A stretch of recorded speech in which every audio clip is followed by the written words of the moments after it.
The afternoon sun painted the peeling walls of Kael's shack golden, but for him, the world outside was a vibrant invitation. At 10 years old, Kael possessed an infectious energy and a pair of curious eyes that seemed to absorb every detail of his surroundings. His clothes, though simple and with a few discreet mendings made by Grandma Dida, were always clean and pressed, a testament to the affection that surrounded him. But what truly defined Kael wasn't what he wore, but what he created. That day, Kael was in the dirt yard, engrossed in his newest work of art, a kite. It was no ordinary store-bought kite. It was a symphony of colorful plastic scraps, carefully sanded bamboo sticks, and sewing thread that Grandma Dida had donated. With the tip of his tongue between his teeth, he put the finishing touches, tying the stretcher with the precision of a surgeon.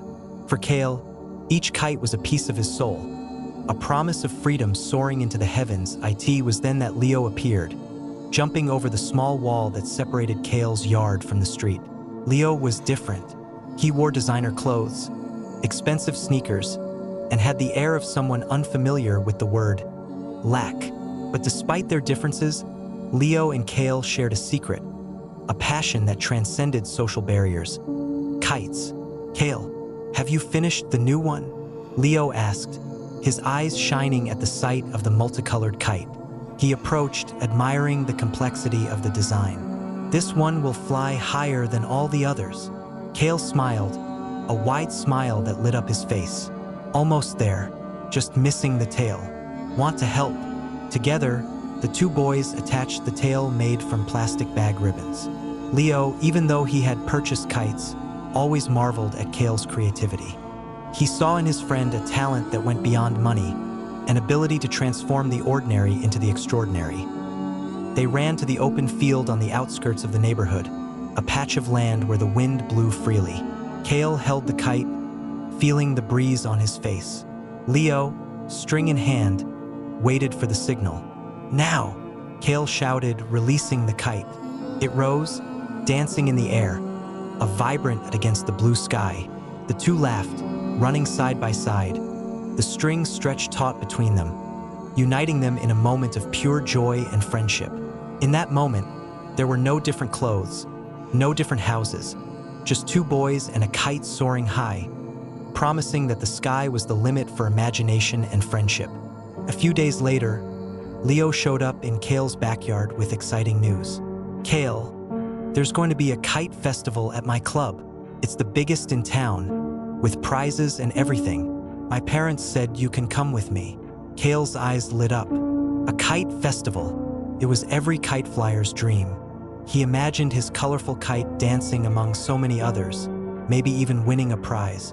Grandma Dida, upon hearing the news, sewed a small new patch on Kael's favorite shirt, making sure he looked impeccable despite his simple attire. On Saturday, Kael and Leo took a bus to the upscale neighborhood where the club was located. With each block, the houses grew larger, the gardens more manicured, and the cars more luxurious. Kael felt butterflies in his stomach, a mixture of excitement and a twinge of nervousness.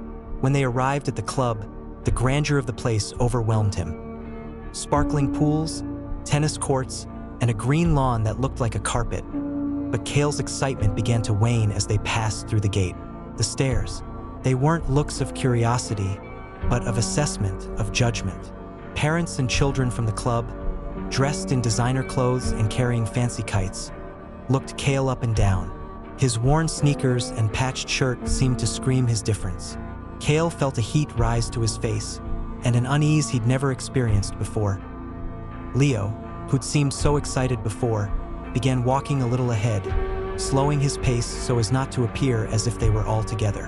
When one of his friends, a blond boy with an arrogant smile named Pedro, approached, Leo quickened his pace. "Who's that, Leo?" Pedro asked, his tone piercing Kael's. "Oh, he's just an acquaintance," Leo replied without looking at Kael, who was right behind him. The word acquaintance felt like a slap in the face. The friendship that had seemed so strong under the open sky now seemed fragile and distant under the disapproving gaze of Leo's world. Clouds of doubt began to form on the horizon of the two boys' friendship. The kite festival was in full swing. The sky, once blue and inviting, was now dotted with colors and shapes, with kites of all sizes and designs. Kael, despite his initial discomfort, tried to focus on the beauty of the spectacle. He had brought his newest kite, the same one he and Leo had finished together, and was eager to see it fly in this grand setting. As Kael prepared to launch his kite, Pedro and his group approached. The scornful looks were more evident now. "Look, the poor guy brought his own junk kite," one of the boys mocked, pointing at Kael's kite, made of scraps. Kael felt his face heat up, but tried to ignore it.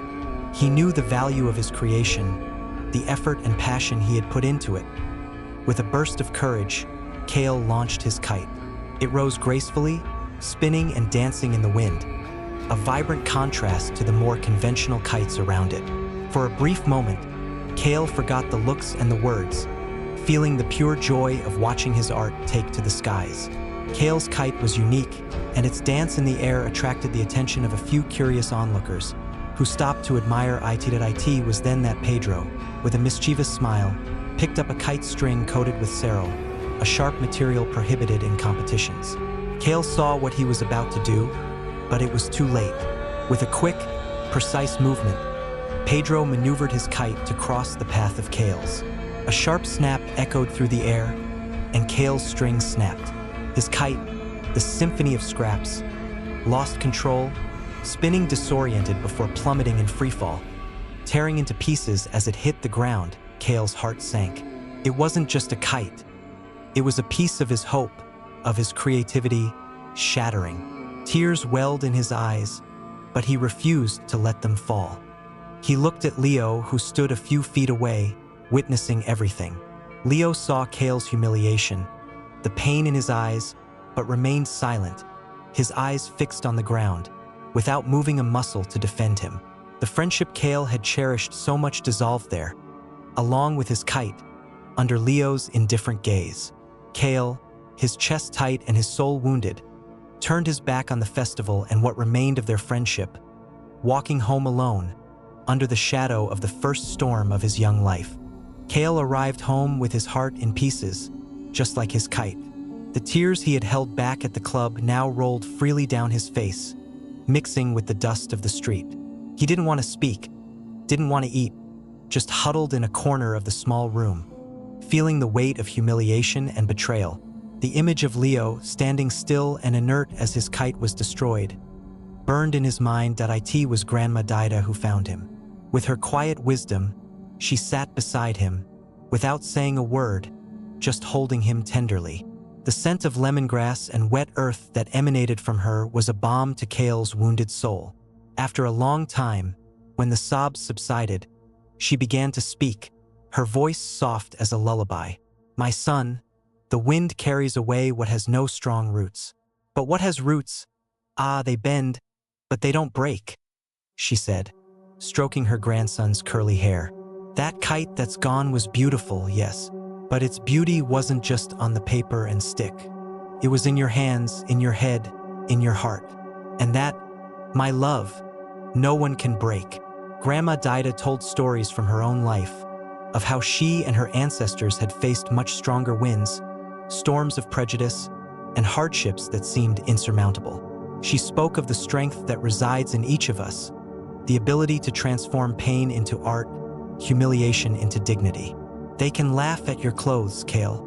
They can break your kites, but they can never break your spirit if you don't let them. His grandmother's words were like a balm, mending the broken wings of Kael's spirit. He remembered all the times he had transformed scraps into toys, scraps into art.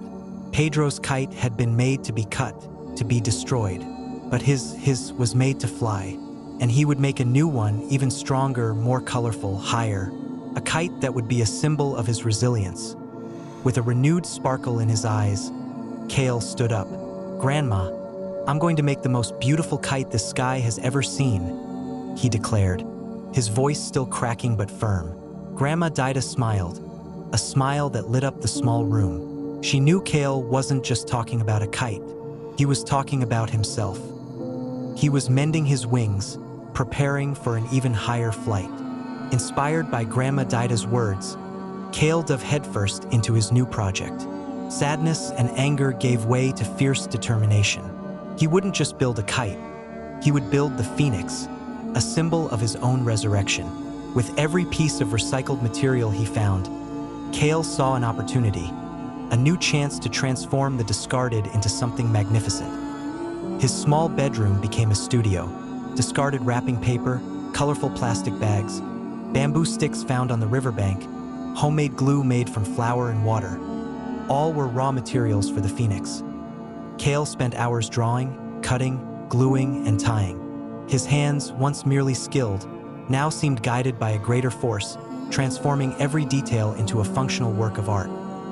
The phoenix wouldn't just be beautiful. It would be aerodynamic, durable, and capable of defying the strongest winds. Kael studied the shape of birds' wings, the way the wind interacted with surfaces, applying all his intuitive knowledge and practical intelligence. He tested small prototypes, adjusted the rods, experimented with different types of tails, striving for perfection in every detail. Grandma Dida watched, smiling, as Kael worked tirelessly, her eyes shining with concentration. The process of building the phoenix was, for Kael, a journey of healing. Each cut, each glue, each tying was a patch on his own soul. He was rebuilding not just a kite, but his self-confidence, his pride, and his faith in himself. Memories of the humiliation at the club and Leo's betrayal still surfaced, but now they no longer paralyzed him. They drove him to be better, to prove his worth not to others, but to himself. As the phoenix took shape, Kael felt renewed energy. Its vibrant colors, unique design, and sturdy structure were a reflection of his own inner strength. He knew that kite wasn't just a toy, but a statement that no matter how many times they tried to knock him down, he would always find a way to rise again, to fly higher, to show the world the brilliance of his own essence. The phoenix was ready to take flight, and Kael was ready to fly with it. The day of the annual City Kite Championship arrived, bringing with it a mix of anxiety and excitement. Unlike the club festival, this event was open to all, a true melting pot of cultures and talents. Kael, accompanied by Grandma Dida, arrived at the field with the phoenix carefully wrapped. The stares were still there, some curious, some disdainful, but this time, Kael felt them differently. They were no longer thorns that pricked him, but simply passing breezes. The phoenix, with its vibrant colors and innovative design, drew attention. It was a kite that told a story, made of scraps that, together, formed a cohesive and powerful work of art. Kael felt the weight of anticipation, but also the strength of his grandmother by his side, a constant reminder of his resilience as he prepared. Kael spotted Leo and his group. Leo looked restless, his eyes fixed on the phoenix, a mixture of surprise and perhaps a hint of regret on his face. Pedro, on the other hand, wore a sneer, confident in his factory-made kite, which promised high performance. When Kael's turn came, an almost reverent silence fell over the crowd. He unfolded the phoenix, and a murmur of admiration ran through the audience. The kite was magnificent, a true visual spectacle. With a firm, confident movement, Kael released it into the wind. The phoenix soared, not just with the lightness of a kite, but with the majesty of a mythical bird. It danced in the sky, performing maneuvers that seemed to defy gravity, spinning, diving, and rising again, as if it had a life of its own. The judges watched intently, and the crowd applauded with each graceful movement of the phoenix. Kael's kite was not just an object. It was an extension of his soul, a testament to his passion and his ability to transform adversity into beauty. Leo and his group watched, open-mouthed. The envy on Pedro's face was palpable, but in Leo's, there was something deeper, a silent admiration and a pang of longing for the friendship he had left behind. The phoenix wasn't just flying. It was conquering the sky and the hearts of all who saw it. The announcement of the winner echoed across the field, and a chorus of applause erupted. And the grand champion of the annual City Kite Championship is Kael. With his incredible kite, Phoenix, Kael felt a warmth in his chest, a joy that overflowed. It wasn't just victory, but recognition. People crowded around him, praising the beauty and ingenuity of his kite. Grandma Dida, with teary eyes, hugged him tightly, whispering words of pride that were worth more than any trophy. Kael, with the phoenix in his hands, felt himself floating, not from the wind, but from the lightness of having surpassed himself as he received the congratulations.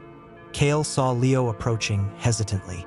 His friends, including Pedro, stood a little behind, with expressions ranging from surprise to a certain embarrassment.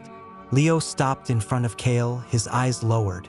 "Kael, I'm so sorry," he began, his voice cracking. "I was an idiot. Your kite was the most beautiful, the best. And I didn't defend you. I let them humiliate you." Kael looked at his old friend. The anger and hurt were still there, but diminished by the joy of victory and the new perspective Grandma Dida had given him.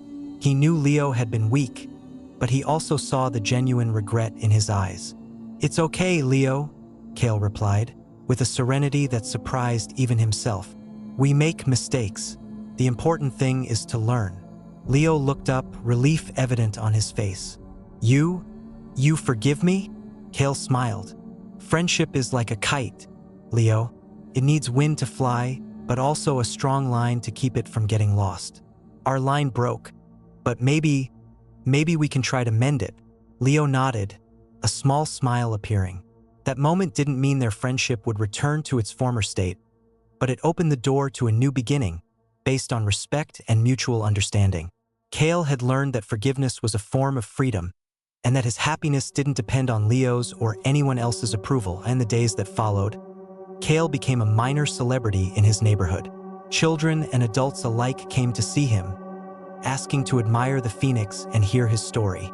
He was no longer just the boy in the simple clothes, but the boy with the phoenix kite, the champion, the creator. Kael continued making his kites, now with even more passion, and began teaching other children to build their own, sharing his talent and joy.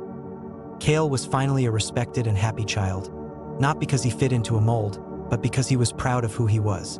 He understood that a person's true worth lies not in their possessions or the opinions of others, but in the strength of their character, the beauty of their soul, and the ability to make their own story fly high, far beyond the clouds, where the sky is the limit.